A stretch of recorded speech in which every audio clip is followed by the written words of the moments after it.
Punjab national ব্যাংকের গ্রাহকদের খুলে গেল ভাগ্য, আরও বাড়ালো সুদের হার।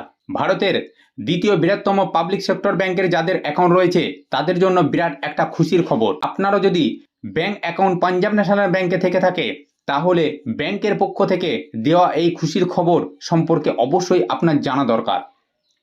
পিএনবি সমস্ত প্রবীণ নাগরিকদের জন্য তাদের স্থায়ী আমানত ফিক্সড ডিপোজিটের সুদের পরিমাণ বাড়িয়েছে। এফডির মেয়াদ অনুযায়ী 1% থেকে 2.5% পর্যন্ত সুদের হার বৃদ্ধি করেছে ব্যাংকটি। আপনি যদি এখনো পর্যন্ত নতুন সুদের হার না জেনে থাকেন তাহলে বিস্তারিত আজকের ভিডিওতে জেনে নিন। পাঞ্জাব ন্যাশনাল ব্যাংক সবসময় তাদের গ্রাহকদের শ্রেষ্ঠ পরিষেবা দেওয়ার প্রচেষ্টা চালিয়ে যায়, তাই এবার তাদের বিভিন্ন মেয়াদের স্থায়ী আমানত পরিকল্পনার ওপর সুদের হার বৃদ্ধি করেছে। তবে সাধারণ গ্রাহকদের জন্য নয়, শুধুমাত্র প্রবীণ নাগরিকদের জন্য সুদের হার বৃদ্ধি করা হয়েছে। আপনিও যদি এই ব্যাংকের ফিক্সড ডিপোজিট পরিকল্পনায় বিনিয়োগ করে থাকেন তাহলে এর নতুন সুদের হার সম্পর্কে অবশ্যই আপনার জানা দরকার।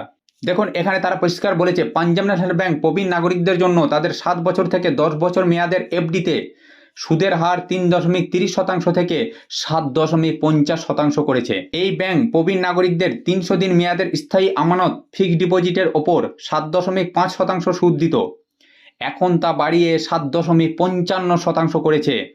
এছাড়াও আরও কয়েকটি মেয়াদের এফডিতে প্রবীণ নাগরিকদের জন্য সুদের হার সংশোধন করা হয়েছে। তো সম্মানীয় দর্শকবৃন্দ, আজ এই পর্যন্তই। আমার চ্যানেলে যারা নতুন রয়েছেন তারা চ্যানেলটিকে অবশ্যই সাবস্ক্রাইব করে দেবেন, কারণ প্রত্যেকটা মুহূর্ত প্রত্যেকটা সময় এই ধরনের নিত্য নতুন ভিডিও আমি আপনাদের কাছে পৌঁছে দেবো।